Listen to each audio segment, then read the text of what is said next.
Hello everyone, I'm Chaotic. Welcome back to episode number 12 of the Meatballcraft series. In today's episode, we're going to explore all of space, see a bunch of planets, finally get the Sedna milestone that we need, and even do a quick little peek into chapter 4 by making the Singularity Master Tome. I hope you guys enjoy. We made our energetic miner the other day. We got this guy running. He is out of his fluid now, but he should have done 1,600 runs exactly into this crate. 1.6 thousand tier 6 excavation tokens. So we got 68 divine stars, 93 dragon hearts, got 97 of the Mark 5 power flowers, which is pretty nice. So let's start getting to it. Click all of these and then we're gonna just mark them with A.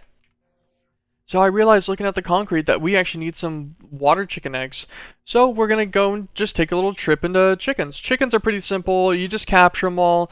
You need to get them a little place so that they don't become a menace. You put their nesting pens down. 2 chickens in pens next to each other will breed. You can take those eggs, put them in a little egg nest, and it'll grow into a full chicken. You just breed up through the chickens, similar to bees, until you get the water chicken. And there's your water eggs. Super easy. And with those water eggs, everything else that we needed for the concrete came from our mob farm and our void resource miner. So we set the recipe and request it.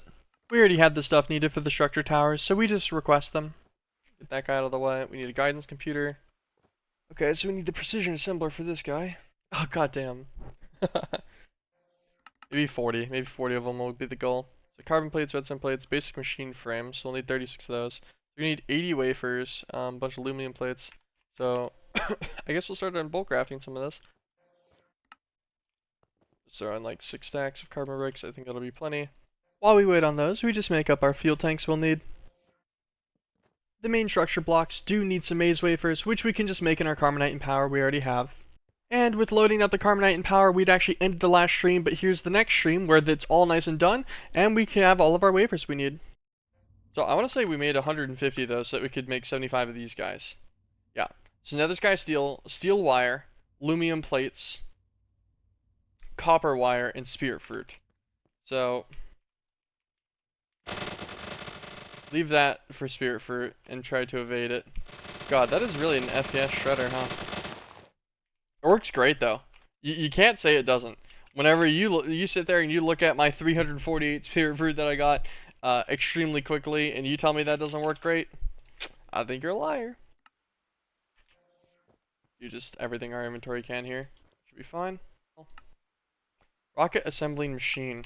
Now we just need a guidance computer. Gonna need some tracking circuits. So for the tracking circuit, we're gonna need 1 precision assembler, and then we're gonna need a cutting machine as well, and a crystallizer. All right, we'll make the crystallizer first. Crystallizer. Fluid. Okay, perfect. We craft our cutting machine controller. We then do some quick, but unfortunately manual assembly of it. Come on. Okay. Precision assembler. And then we construct this one's very unruly multi-block. Let's speedrun this. Silicon into silicon bools. Bools into the cutting machine. Gives us silicon wafers. Wafers into the cutting machine with some gold and redstone. Gives us our basic circuits. Those go back in and give us our tracking circuits. And with all that, we finally get to make the guidance computer. Then we can work on the space station satellite stuff. So I actually did realize that we will need some dilithium crystals as fuel for the warp core, which is going to be necessary in space, and also for some of the crafting we need to get there. Super simple. We just made ourselves a little grinder manually for dilithium. You feed it hydrogen, lithium, or you get the dilithium dust. We do a quick and fairly simple assembly of our launch pad. We put down our assembly machine and also our guidance computer. We make a satellite builder, which we'll need in a couple minutes. So to build our technical satellite, we just make a small marble platform. We need to put a satellite bay container inside of the thing, along with the satellite chip, and then simply scan the structure and it'll condense it down. We did the exact same steps with the super simple fuel tank, booster, guidance computer, and another satellite bay with our little condensed version to build our rocket. So we make our fueling station for our rocket, and we actually end up using 2 vats to fill our fueling station instead of doing their form of fuel. So we just simply make hooch and then we turn that into rocket fuel from Ender.io. Super easy. And with that, we're able to send off our first rocket. This one specifically will just go into space and build our space station, which is just going to be a small marble platform. Then we're going to quickly build a second rocket and then head there ourselves. We're going.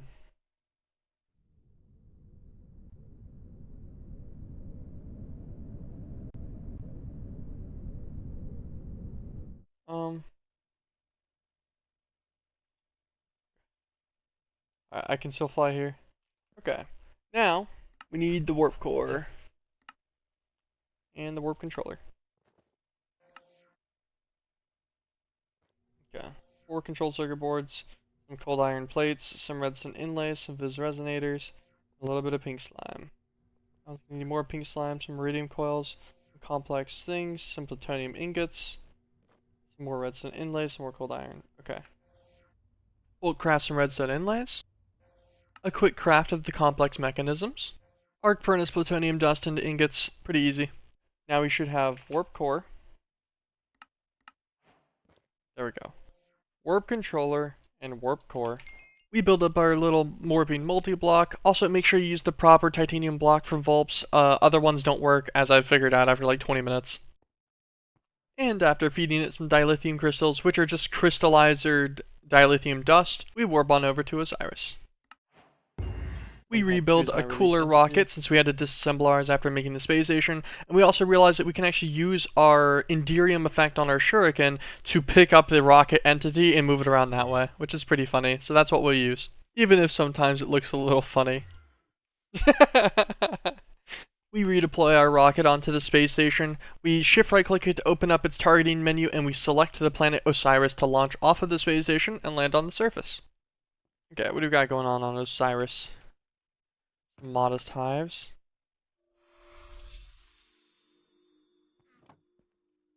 Ah, I'm in a nuclear wasteland.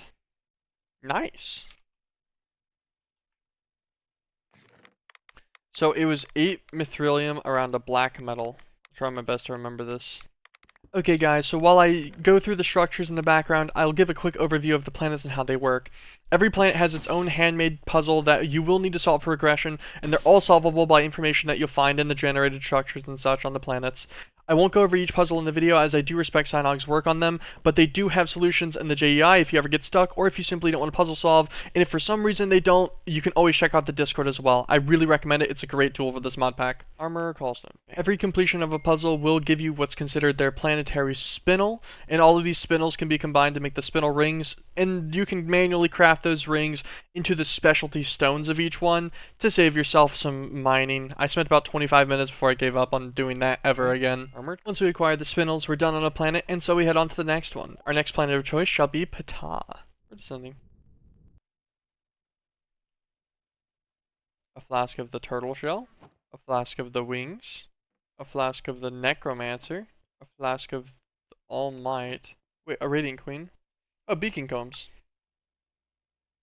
Okay. Pharaoh's callstone. Gonna kill that hive too. Ptah. Got me myself the spinel. And after finishing Ptah, we decide to go to Hathor, the next closest one, so it keeps your fuel costs down for warping.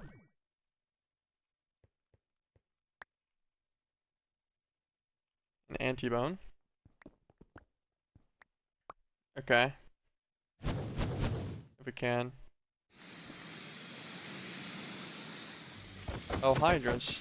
In here we got our fiery pyrite, which is going to be useful later. Hi, skeletons.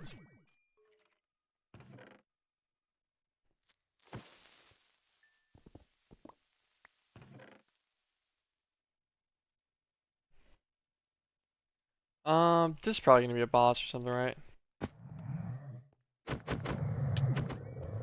We'll have to check the mob drops chest after this. Alright, I respect it.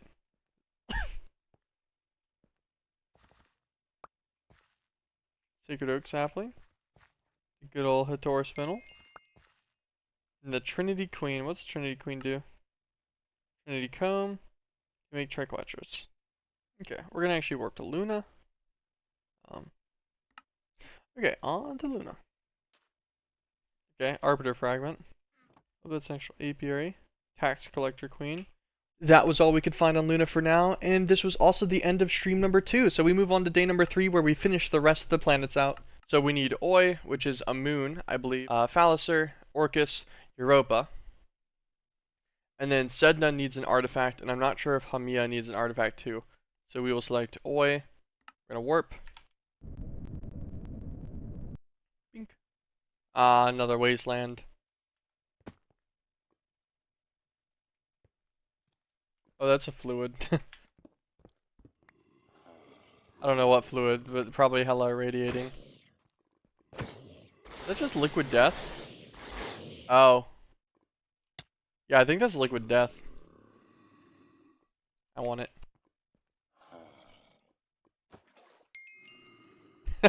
Yeah, liquid death, okay.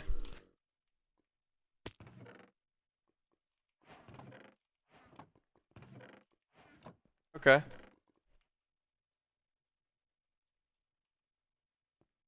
The callstone is dangerous. One of these. Oh wait, no, this one's different. Okay, it's got bedrock on it. Does it have a button on the side somewhere? Does it need a button? We have some. Okay, that was a good call by... I teleport back to my grave, and we handled these guys from some range instead. Jeez.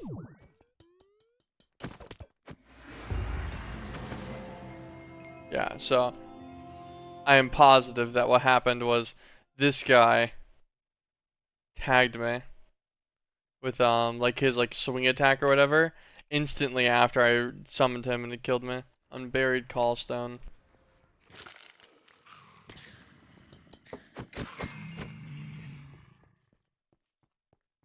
Glimpse of the meatball man.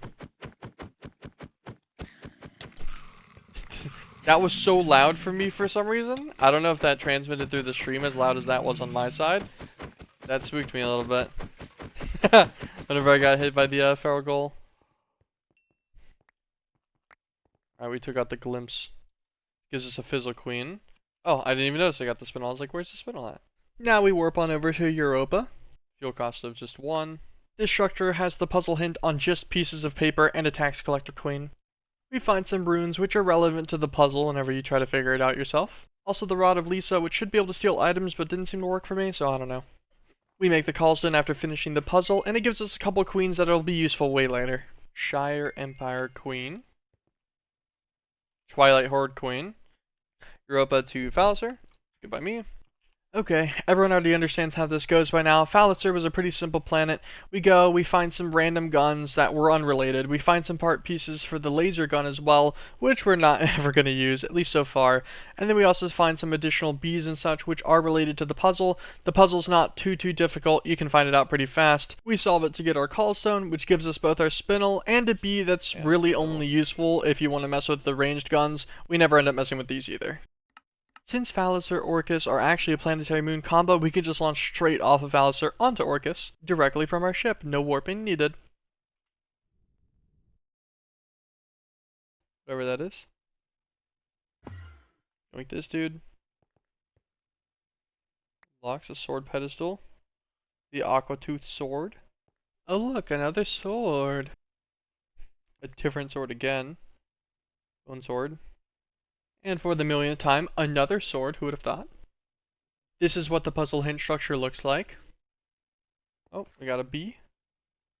A sharpening queen. Okay. So that was pretty much all we found on Phallicer. A lot of swords, a couple of bees. We also managed to make ourselves the hidden callstone that we needed, and for some reason it needed to be activated in the deep dark. The blood god. Death to the blood god. After that, we warped on over and then landed onto Hamia. Wait, Hamil lets me fly? This is a massive win. So I'll be honest, I actually didn't really find much on Hamia. I failed on the puzzle. I just looked up the answer for it, and I made the callstone. It was quite the rabbit hole into Bewitchment. Just a heads up for anyone curious. Oh, also, there wasn't really anything interesting on the planet. It scared the hell out of me. That was so loud. Hi, Baku.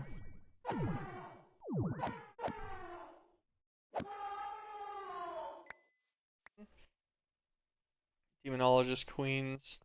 What are these actually? Demonics? Is that it? So now we need Sedna. So we need the Sedna artifact now. Dilithium crystals, hazardous scrolls, experience.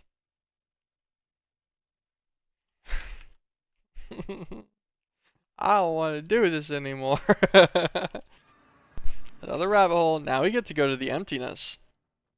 And then do their whole dungeon. And into the Thaumcraft rabbit hole we go. We need to make a new gauntlet. We need to make a new Void Seeker thing to make an Impetus Conductor. The Impetus Conductor you just craft with the gauntlet. You go and stand next to a Void Rift to charge it. You go to the nether roof. There's going to be these little rifts. You right click the rift with your gauntlet that's charged. It opens up. You teleport into the emptiness. There's going to be a dungeon right in front of you. Click to open the gate with your gauntlet. There's going to be some mobs in here. Careful, they do magic damage. There's going to be some like random token things that you need to find. It's like a ruined tablet.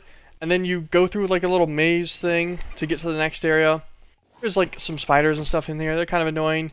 You get some random key. You put the key in. Then you go through a whole prison area to get another key. I forget what this key was specifically. It's like a weird shard. Then you go into like a multi-leveled area to fight even more guys. On the second floor of the multi-leveled area, there's a little sword, a sinister blade shard. This opens the last and final door. Right here, you click this with your gauntlet. This does like a whole animation, starts the boss. He takes a second to spawn all the way in. He has 2 health bars, you kill him once. And then you kill him twice. And there's the tattered scroll you needed for your massive detour. And with that beautiful scroll, we can finally assemble the Sedna artifact. It's a pretty easy infusion. Ta-da! It's an artifact. We put the artifact into the warp controller, and then we warp on over to Sedna.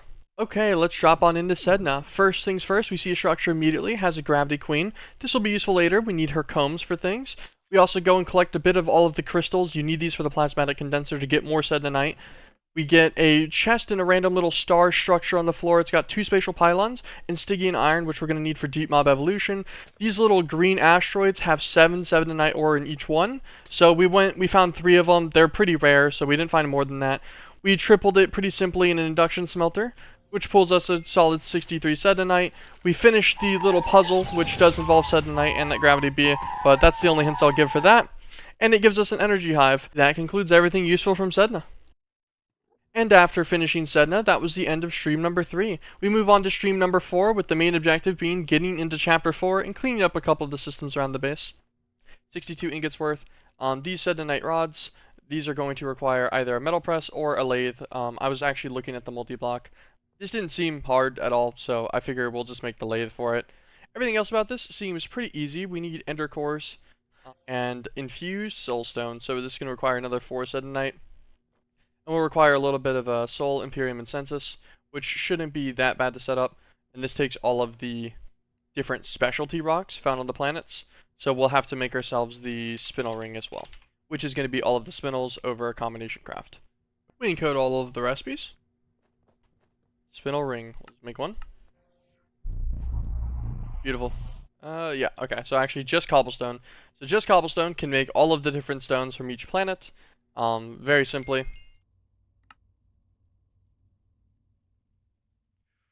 That's not reusable? I guess it makes sense, actually. You just get the initial, and then the fiery pyrite's a reusable recipe. We set up some passive crafters with recursive recipes for each one. So, internal recipe first, external recipe second. So the purpose of these rocks was actually so that you can rock crusher them if you make them through this recursive recipe, get the essences of specialty alloys, and then just craft the alloys, which saves you from all of your alloy smelters and such that you'd set up previously. I never actually swapped over to this, because my setup's already working great. With the stones, we do the infusion crafting to get the 4 soul stones that we need. 4 Mox 241. 4 Mox 239. Not a problem.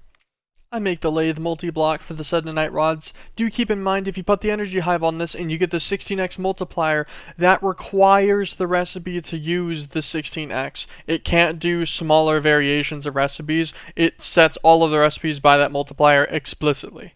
Sednanite rods. Endercore advanced. For these guys. Just click them on an end crystal in the end.